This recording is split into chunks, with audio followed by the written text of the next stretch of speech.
Good evening. Our top story is breaking right now in Baltimore, where rioting Baltimore remains on edge tonight, 1 week after the death of Freddie Gray, the young man who died while in police custody. Late yesterday. Happening now, breaking news. Violent protests, running street battles breaking out of Baltimore after the funeral for Freddie Gray. Rioters pelting police with rocks and smashing a squad car. At least 7 police officers are now down. The question, of course, how did things get to this point? Was this all about Freddie Gray or something else? Coverage of the unrest in Baltimore has once again proved that the media still believes, if it bleeds, it leads.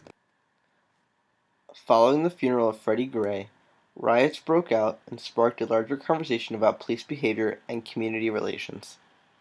His death is not in vain. After this day, we're going to keep on marching. After this day, we're going to keep demanding justice. Despite the family's pleas for no violence, as well as no protesting the day of the funeral, people did not listen. I take it you are not happy with what is happening in your neighborhood. And the news coverage did far from help. They would pull angry people off the streets and interview them live on air. And unfortunately, this is the power the news has today.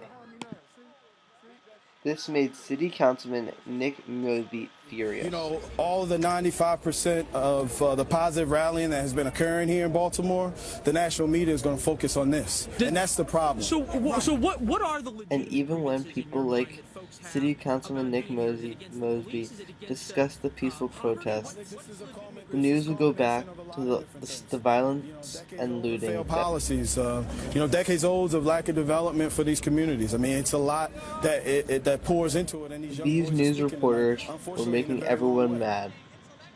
Fox News reporter Geraldo witnessed this himself.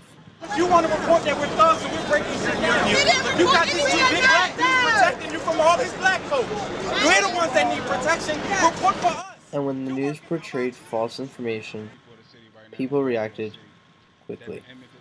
Portrayal of the gangs in Baltimore, the BGF, the Bloods, the Crips.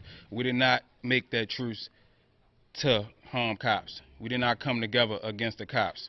We're not about to allow y'all to paint this picture of us. We got soldiers out here right now. We dirty. You know, we dirty. They threw bombs at us for trying to stop what's going on right now. Y'all not about to do that to us. So your game plan tonight has been to stop the violence. To stop what's going on. Images of the peaceful protests or community members coming together are scarce. Like much of the coverage in Ferguson, the media has resorted to repeating only the negative while doing very little to move the story forward. However, pictures like these remind us all that in these tough times there is always hope. Unfortunately, the news did not help the situation in Baltimore.